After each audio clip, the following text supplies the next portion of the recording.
Welcome to the Bellino Shots podcast. We are your hosts. I'm Marco.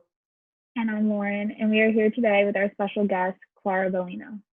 So, Clara, what made you choose to manage yourself at this point in your career? Hi there. Well, that's a great question. I looked for a manager for a long time, and then I'm aware that in the indie music business, finding a manager, managers have to make some money somehow on the person that they work for, and and so it's there's not a lot of money being made on sales of albums and things, and so at this point. I would love to work with a manager. I think of a manager as somebody who also helps you find opportunities in your business.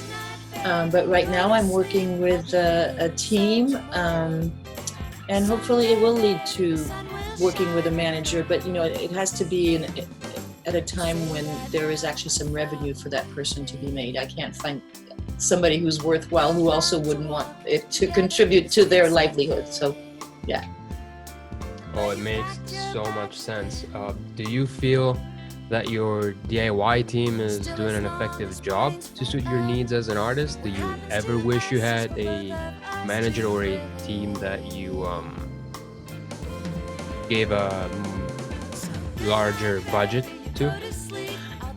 Sure. To answer the first part of your question, yes, I feel very blessed to actually be able to work with a team. Currently, I'm working with a team of which you are part. That is I call them teammates who get credit in college, and I learn from them. I know they learn from me too, and there's always more to do. And so right now, I feel very lucky that there's 5 of us together doing this. Do I wish that I had a bigger budget to be able to, bring on different people? Sure.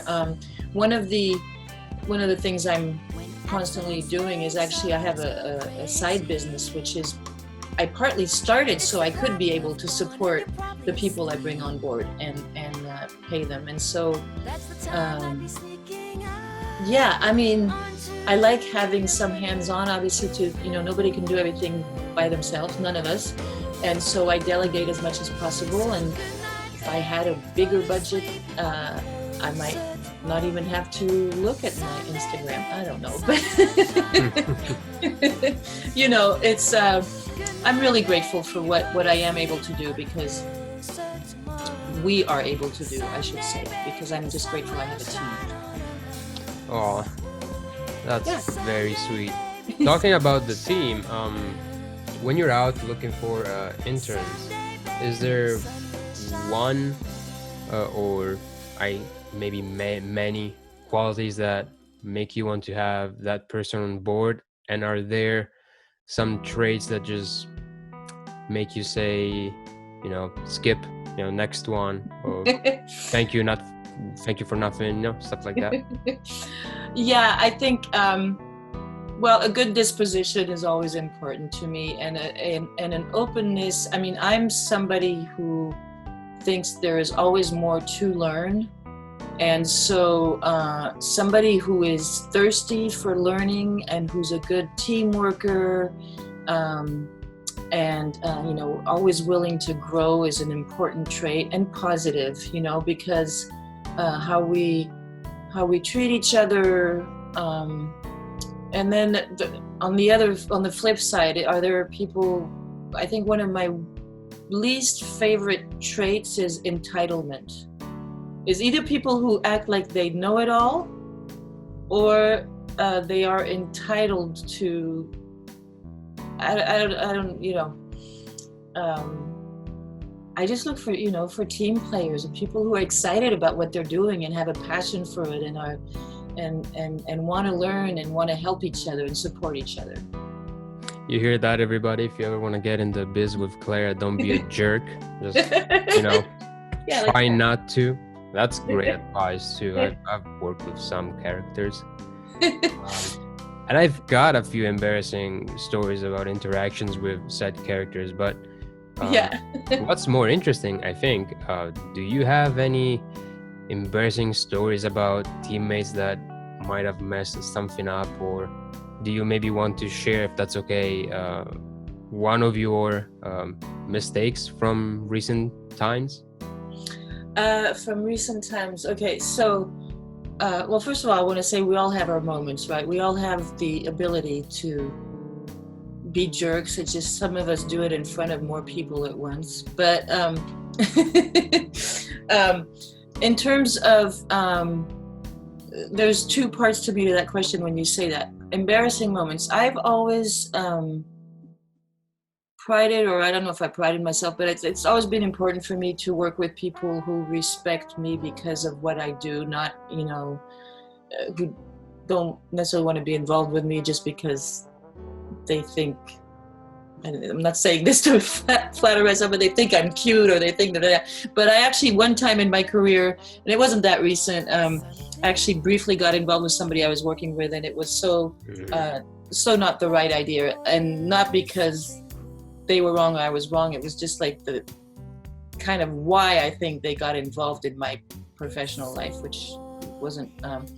I have great respect. However, I've worked with a number of people. One gentleman comes to mind. Sandy Pearlman is his name. He's no longer with us. He was the producer for Blue Cheer and worked with The Clash, and this is years ago. And that guy was always so supportive in a business way, and it taught me a lot because I saw around me people kind of, I don't want to say trading favors for possible advancements, but it was so nice to have somebody in my corner who was very supportive of the art and the person I was. Now, in terms of having made mistakes, you know, I think, well, we all make mistakes, but the problems I've had with some of the choices I've made is when I haven't really been careful with who I've selected to share a show with or invited to participate in events, because, you know, I'd like people to participate in the promotion of whatever we do. And when you approach an artist and say, hey, I have a show, would you like it to share it with me? Most of them, if they're available, are going to say yes and promise all kinds of things. And then to me, I feel a responsibility towards the venues or the that we're all going to do everything we can. And that's been sometimes like embarrassing to me, that I've actually not vetted somebody enough and they've showed up and done absolutely nothing. And I don't like letting down the people I partner with. So, yeah. Definitely. I think what we are taking away from this is, you know, maybe not even get better at vetting people, because some of us don't just have that keen eye for recognizing characters. But if anybody who's listening is interested in a bit of advice, never give your work or never give stuff to do to people that ask to be given tasks. Always try and to single out the people that already have stuff going on. They have stuff on their plate that they're successful in. Try to identify which teammates or candidates are already involved in a few things. Yeah. Those are the people that can prove that they undertake tasks and projects and they carry them out, and they consistently work on them. It's not the bystanders, the guys that just wait for things to fall into their lap, that are ever going to, you know, get you across the finish line. They might, but I would trust somebody who can prove that they can work, wouldn't you? Yeah, absolutely. It's like, you know, it's that saying, I forget exactly how it goes. If you're looking for somebody to help you do something, look for somebody who's busy, right? Mm-hmm. And yes. and I think too that in terms of, you know, there's nothing wrong with some people being involved in music at all levels of it, right? I mean, again, there's nothing wrong with any of these people. Some people might just want to play weddings, and that's okay, you know. And for some people, it's a hobby. I think it's a matter of making sure that you engage with people who are passionate in a similar way about why they're doing what they're doing, and And for me, it's also a matter of, I've always had I think unusually so in terms of musicians, a sense for business, because when I first moved, I moved to the United States when I was 17 years old for music. And initially, I didn't understand initially that just because the people I met had the opportunity to, have a room with equipment and practice and jam and gig, that didn't necessarily mean this is what they wanted to do. They just had the possibility to do it. And I had to learn that it didn't have the same meaning for everyone. I had personally left my country to come do this, so I wasn't here to, if I was going to be that far from my family, I needed to do what I came here to do. And so in the process, I had to open my eyes to the fact that, it didn't mean the same thing to everybody. And I also got myself involved. I worked for a music management company. I worked for booking agencies. I was curious about it. Back to the thing of wanting to learn, right? And so I've always had a bigger part of me than most musicians I've known that has been aware of the importance of the business side of music.